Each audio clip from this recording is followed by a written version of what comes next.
Wealthy individuals just don't have money. They think about money entirely different with a different mindset when it comes to wealth generation.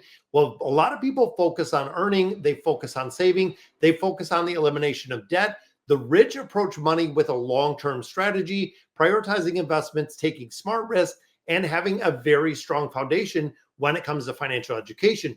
And in today's video, we're going to be looking at 10 things that only the rich understand when it comes to money. Starting with our first one, wealth is a byproduct of value creation. So when you think about your job, when you even think big picture of yourself, the more value that you can add to any situation, the more you can build your wealth. Wealthy people understand that money flows with something different or what people have to solve problems or meet the needs of other individuals. Working smarter is less about working harder. For instance, when we start looking at entrepreneurs looking for a space within a market or development products, services that fill the need and really fix that. When I think back to watching Shark Tank, they always said, look for something where you need and there is a problem that you can actually find the solution. Money tends to naturally follow people who can add a lot of value to situations. Now, the second one we look at, time is a more valuable asset than money. Time you will never get back. Money can be earned, it can be spent, it can be bought, it can be lost, it can be earned. Overall, time is the most precious asset. You will never get this back. And rich people know this. When you start looking at spending hours and really to just save a few dollars, if you're doing a lot of budgeting shopping, when you start looking at the wealthy, they are looking for activities that will give them the best return on their time for the cost. When you start really averaging how much you make an hour, what is your time worth to you? How much time are you spending doing things that do not add value or do not essentially give you time back? It is more about putting in not as many steps, but putting in some money to save less on the labor intensive or the time intensive efforts that we see. I can't buy everything I want, but you can buy everything you want, but you can't buy time. That, of course, is a quote from Warren Buffett. Absolutely love it. The third one we get into is the power of compounding.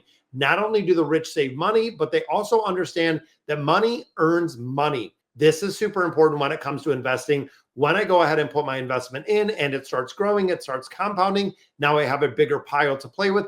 As it gets bigger, the power of compounding interest is something that you cannot overlook, and it explodes your net worth. When we start looking at Warren Buffett over the age of 65, when you think of stocks, when you think of real estate, when you think of assets, really building the compounding aspect is where Warren Buffett did gain a majority of his wealth. When you start seeing all of those dividends roll in from companies like Coca-Cola, kind of crazy to think if you put $500 away every single month, 8% average return will be $1.2 million in the course of 30 years. Absolutely crazy. Now, number 4, we get into risk and rewards are synonymous. Now, there are going to be risks, and rich people do take risks. Now, when we talk about risk, it's not reckless gambling. It's not going online, not spending time really paralyzed by fear, but looking at it more of a side of an opportunity, which is why when you invest in startups, when you look at real estate, when you look at new markets, IPOs, or when you go through the tried and true investment, the risk and return have to be there. If I'm willing to put a lot more risk, let's say into cryptocurrency, the return or the flip side better be there when I am doing it and when I am getting money out of it. Now, of course, the mitigation of risk is really can be offset a lot by research, by diversification, by knowing and surrounding yourself by experts. This is the reason when I look at my larger portfolio, even investing in that cryptocurrency, we only have 5% invested in there because we know the risk that does come associated with it. Now, looking at number 5, debt is not always a burden. It can be used as a tool. As much as Dave Ramsey really harps on the elimination of debt and how people want to avoid debt, there is a different way to look at this. The rich recognize that not all debt is created equal. Using some good debt, real estate investing loans, business growth loans, something that is going to be very low interest to build an asset or produce income of a much higher yield can essentially turn it into money and a money generating machine. Now, shunning bad debt, that is something that the rich absolutely do. High interest credit cards, not buying things they need, getting rid of the bad debt that essentially does not create any value or does not add assets to your class is something that you want to eliminate. Now, number 6, networking is non-negotiable. When you look at building relationships, this is really the craft, and creating and growing wealth is going to be important because networking is just not about getting a stack of business cards. It is about building genuine relationships with people that have the same ideas or ideology that you do have. According to LinkedIn, 85% of jobs are filled through networking, through the power of connections. And we can't overlook giving back some of that assets and giving back to charity. Many wealthy people are very generous. Even thinking of Mr. Beast and his organization, giving back means more than just a tax benefit. For a lot of individuals, it gives you a sense of purpose, also builds communities. When you look at Bill Gates, when you look at Oprah Winfrey, two incredibly rich individuals that give a lot back and have a really impact within their communities and within society. And you have to make sure, do your research, know exactly where this money is going. As we get into number 8, being financial literacy is a lifelong journey. There is no point in my career that I have stopped going in and really getting a financial education, upping my literacy, reading books. The rich dedicate time to understanding money and exactly how it works.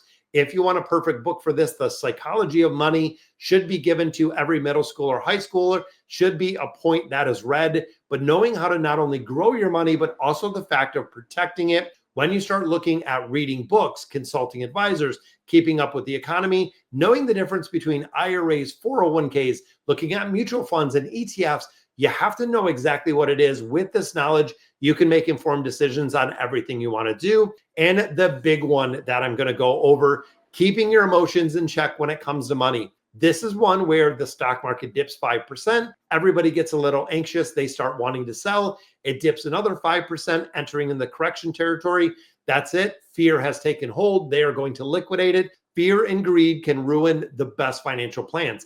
You have to remember the reason why you came up with a financial plan, what your 5, 10, 15, 20-year goal is. If it's retirement, if it's paying for education, if it's buying a vacation place, panic selling down during a market downturn or investing or over-investing during a bubble can lose an incredible amount of money. What we see traditionally, and this really doesn't make sense, if you take a step back, think about it logically. When we see the market going up, when we see it in 2023, 2024, double-digit increases to that S&P 500, a lot of people are putting a tremendous amount of money into the market. All of a sudden, we go into 2025, we see the market pull back 5, 8, 10%. Now in correction territory, everybody is liquidating those assets because they don't want to lose any more money. Instead of continuing to invest dollar cost average into a down market, buying everything at a 10% discount rate now, even if it tumbles, even if it goes down a little bit lower, you're getting a discount on everything that you are buying.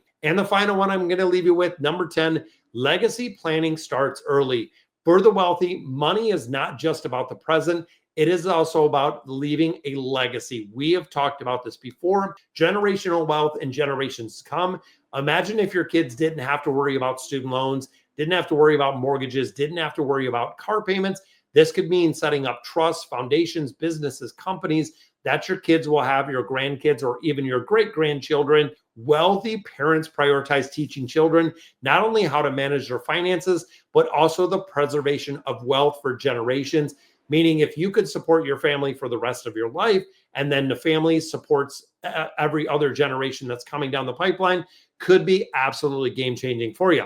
So, all right, guys, so that is 10 things only the rich understand about money. Absolutely wanted to share these with you because I feel like they are very important and very pertinent to anyone who is investing or want to grow that generational wealth. So let me know in the comments what you guys think. And as always, thank you guys for watching.